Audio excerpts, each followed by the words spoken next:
Picture this. It's 1890. London. You walk down a quiet British street, and every single house has a porch. Big ones, beautiful ones, wooden pillars, decorative railings, flower pots on the steps, neighbours sitting outside, waving at each other, talking, laughing. It felt alive. Now fast forward to today. Walk down that same street. Nothing. Flat walls, bare doors, empty fronts. No porches, no chairs, no neighbours. Just a door, opening straight onto the pavement. And nobody ever asked, what happened? That is exactly what we are going to find out today. Because the answer is not simple. It is not one reason. It is a story. A slow, quiet disappearance that happened right in front of everyone. And nobody noticed. Let us go back to the beginning. To understand what was lost, you first need to understand what the porch actually meant in Britain. This was not just architecture. This was life. In the 1800s, Britain was going through something massive. Cities were exploding. Factories were roaring. Millions of people were moving from villages into towns and cities looking for work. And suddenly, strangers were living next to strangers. Nobody knew their neighbours. Nobody trusted anyone. The porch was the solution. Think about it. You are at home, your private space. The street is public, anyone's space. The porch sat right in between. It was your space, but open to the world. You could sit there, watch life go by, nod at your neighbour, chat with the postman, keep an eye on the kids playing in the street. It was a buffer zone between your private life and the public world. And the Victorians, they took this seriously. Victorian houses in Britain were built with porches as a statement, not just function, status. The bigger your porch, the more decorative your railings, the more elaborate your columns, the more successful you appeared. Working-class families had simple wooden porches. Middle-class families had tiled porches with stained glass panels. Upper-class families had full verandas running along the entire front of the house. The porch told people who you were before you even opened your front door, and it worked. Neighbourhoods with prominent porches had stronger community ties. People knew each other. They looked out for each other. Crime was lower on streets where people actually sat outside. So if porches were this important, why did they disappear? The year is 1914. Britain enters the First World War. And everything changes. Everything. Before the war, Britain had a booming middle class. People had disposable income. They were building homes with care, with detail, with pride. After the war, over 700,000 British soldiers were dead. Millions more wounded. The economy was shattered. The government was broke. And there was a massive, urgent problem. Millions of returning soldiers needed homes. Immediately, the government launched what became known as the Homes Fit for Heroes program. The idea was simple. Build houses fast. Build them cheap. Get people housed. And when you are building fast and cheap, the porch is the first thing to go. A porch adds cost. It adds time. It adds complexity. So builders removed it. And nobody complained, because people just needed a roof over their heads. This was the first moment Britain started building homes without porches as a default.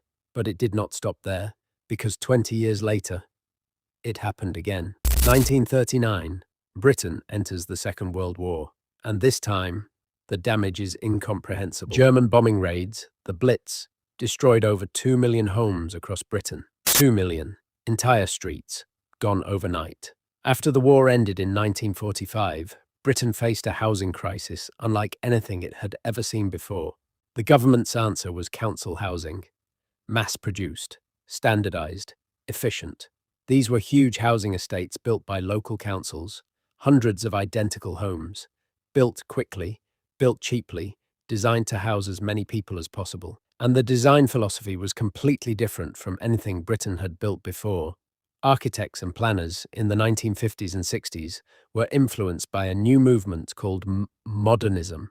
Modernism said, strip everything away, remove decoration, remove unnecessary features. Clean lines, simple walls, flat fronts, porches, unnecessary, wasteful, old-fashioned. The new British home was a box. Functional, efficient, porch-free. And because council housing became the dominant form of new construction for decades, This became the new normal. An entire generation grew up in homes without porches, and they stopped expecting them. Now, here is where it gets really interesting. Because even when Britain could afford to build porches again, people did not want them anymore. Something had changed. And to understand what changed, you need to understand something about British culture that outsiders often miss. The British relationship with privacy is intense. There is a famous saying, "An Englishman's home is his castle," and that is not just a cute phrase. It is a deeply held belief. Your home is your fortress, your private world, nobody's business but yours. Television arrived in the 1950s. Suddenly, entertainment came into the home. You did not need to sit on your porch watching life go by. Life came to you through a screen. Then came cars. By the 1960s and 70s, car ownership in Britain exploded. You did not walk past your neighbour's house anymore. You drove past it at 30 miles per hour without making eye contact. The street stopped being a social space. It became a road, and the porch, which only made sense when the street was alive, became pointless. Why sit outside when there is nothing to watch? Why wave at neighbours you never actually talk to? So even wealthy British families building new homes in the suburbs chose not to include porches. It felt unnecessary, exposed, too public. The British home turned its back on the street, and the porch quietly died. But there is one more layer to this story, and this one is almost criminal. Even if you wanted to add a porch to your British home today, you might not be allowed to. After World War II, Britain introduced strict planning regulations to control how buildings looked. Good idea in theory. In practice, it created a bureaucratic nightmare. Adding a porch to a British home, especially in older heritage areas, can require planning permission. That means applications, waiting periods, fees, potential rejection. Most people do not bother. And in conservation areas, which cover huge portions of historic British cities like Bath, Edinburgh, York, adding a porch to a Victorian terrace house is almost impossible. Planners consider it an alteration to the historic streetscape. So you have this bizarre situation: Victorian houses, originally built with porches, now legally protected in their porchless state. Because the porch was removed in the 1950s, and now the 1950s version is considered the historic look. Britain literally made it illegal to restore what was lost. The porch did not just disappear, it was locked out. Now let us talk about what this actually cost, because this is not just about architecture. When the porch disappeared from British streets, something else disappeared with it: community. Research from the UK government has consistently shown that Britain has a loneliness problem. Millions of people report feeling isolated, disconnected from their neighbours, unknown in their own streets. The UK actually appointed a Minister for Loneliness in 2018. Think about that for a second. A government minister for loneliness. That is how serious it got. And urban planners are now looking back at Victorian street design and asking uncomfortable questions. Was the porch actually doing something important? Was that simple wooden structure, that in-between space, actually forcing human connection in a way that modern home design has completely eliminated? Because when you remove the porch, you remove the reason to be visible. You go from your car, into your garage, into your house. Close the door. You can live next to someone for 10 years and never once have a real conversation. That was not possible on a Victorian street with porches. You had to be seen. You had to acknowledge each other. The porch made invisibility impossible. And now that it is gone, invisibility is the default. Here is the part that surprised me most when researching this video. There are signs, small, quiet signs, that Britain might be reconsidering. Some new housing developments, particularly in the southwest of England and in parts of Scotland, are deliberately incorporating covered front entrances and small porch-like structures into their designs. Not full Victorian porches, but something, a gesture toward that in-between space. Architects are calling it threshold design. The idea is simple: give people a reason to pause before they enter or exit their home. Create a small visible space at the front.